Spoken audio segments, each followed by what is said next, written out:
زندگی بھر مدحت حضرت عمر لکھتا رہوں، زندگی بھر مدحت حضرت عمر لکھتا رہوں، یا الہی روز و شب شام و سحر لکھتا رہوں، یا الہی روز و شب شام و سحر لکھتا رہوں، زندگی بھر مدحت۔ السلام علیکم ورحمۃ اللہ وبرکاتہ۔ الحمد للہ وحدہ والصلاة والسلام على من لا نبی بعدہ، اما بعد، اعوذ باللہ من الشیطان الرجیم، بسم اللہ الرحمن الرحیم۔ ووصینا الانسان بوالدیہ احسانا حملته امه کرہا ووضعته کرہا، کہ اور ہم نے انسان کو اپنے والدین کے ساتھ بھلائی کا حکم کیا اور اس کی ماں نے زمانہ حمل میں تکلیف و مشقت کے ساتھ حمل کا بوجھ اٹھایا اور ولادت کے وقت میں جانگیری کی تکلیف کے ساتھ جنا۔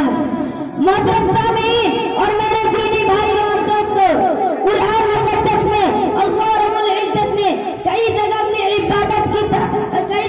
عبادت اور اپنے حق کے ساتھ والدین کے حق کا بھی ذکر فرمایا، اور جہاں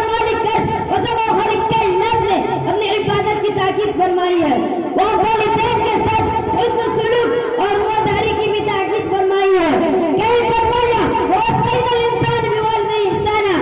ہم نے انسان کو اپنے والدین کے ساتھ حسن سلوک کی تاکید کی ہے، اور کہیں فرمایا وَوَصَّيْنَا الْإِنسَانَ بِوَالِدَيْهِ حُسْنًا، کہ ہم نے انسان کو اپنے ماں باپ کے ساتھ ہمدردی کی تاکید کی ہے۔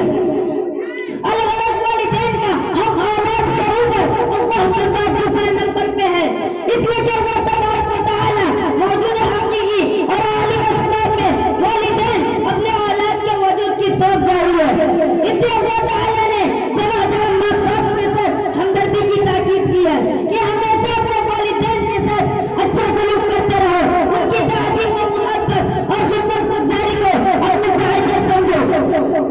جناب رسول اللہ صلی اللہ علیہ وسلم نے ایک حدیث میں ارشاد فرمایا کہ ایک نوجوان صحابی بہت زیادہ عبادت گزاری تھے،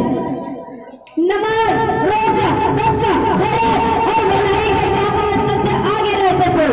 لیکن گھر میں ان کی بیوی اور ماں کے درمیان اختلاف اندر رہتی تھی،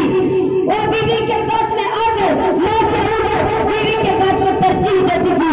اس کے نتیجے ماں ان سے بہت زیادہ ہوتا رہتی تھی۔ اتفاق سے اس نوجوان کا موت کا وقت آیا، ان سے کلمہ نہیں پڑھا جاتا تھا، ان کی بیوی نے آپ صلی اللہ علیہ وسلم کے پاس سے کہا ہوگا کہ میرے شوہر سزا کی حالت میں ہے، میں چاہتی ہوں کہ آپ کو بتا دوں، تو حضور اکرم صلی اللہ علیہ وسلم خود تشریف لے آئے اور بیٹے سے کہا کلمہ پڑھو، تو انہوں نے کہا مجھ میں اتنی طاقت نہیں کہ میں کلمہ پڑھ سکوں۔ حضور صلی اللہ علیہ وسلم نے معلوم کیا کہ ان کی والدہ زندہ ہے، لوگوں نے کہا ہاں، تو حضور صلی اللہ علیہ وسلم نے ان کی والدہ کو بلایا اور کہا کہ اپنے بیٹے کو معاف کر دو، تو انہوں نے کہا انہوں نے بہت ہی دل دکھائے، میں انہیں معاف نہیں کروں گی۔ حضور صلی اللہ علیہ وسلم نے اس پر لکڑیاں جمع کرنے کا حکم کیا، اس میں آگ لگا دی گئی۔ پھر ماں سے پوچھا کہ کہیں تمہارے بیٹے کو آگ میں جلا دیتے تم اپنے بیٹے کو بچانے کی سواری کرو گی؟ میں نے کہا ہاں، تو حضور صلی اللہ علیہ وسلم نے کہا جہنم کی آگ تو اس سے کئی زیادہ سخت ترین ہے، جب تمہیں اس آگ میں جلنا غوارہ نہیں تو اس سے کئی زیادہ سخت ترین آگ میں جلنا کیسے گوارا ہوگا؟ لہذا تم اپنے بیٹے کو یہاں سے معاف کر دو، ورنہ ہم تمہارے سامنے اس آگ میں جلا دیتے ہیں۔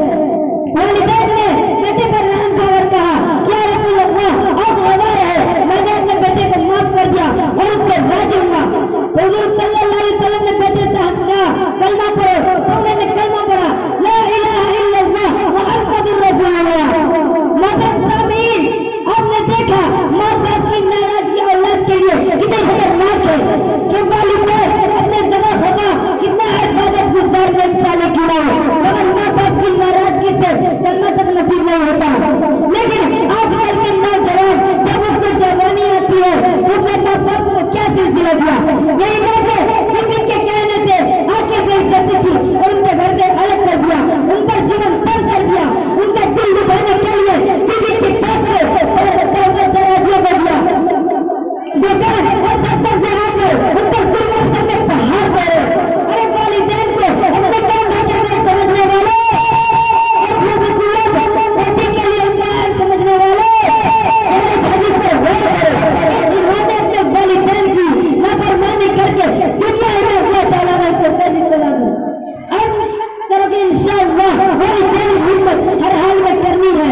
اللہ آپ کو اور مجھے وہی بند خدمت کی عطا فرمائے، آمین۔ وما علینا الا البلاغ۔ دوستوں، اگر آپ نے ابھی تک ہمارا دعوت اسلامی چینل سبسکرائب نہیں کیا ہے تو کر لیں، تاکہ ہر آنے والی ویڈیو آپ تک بلا کسی تاخیر کے پہنچتی رہے۔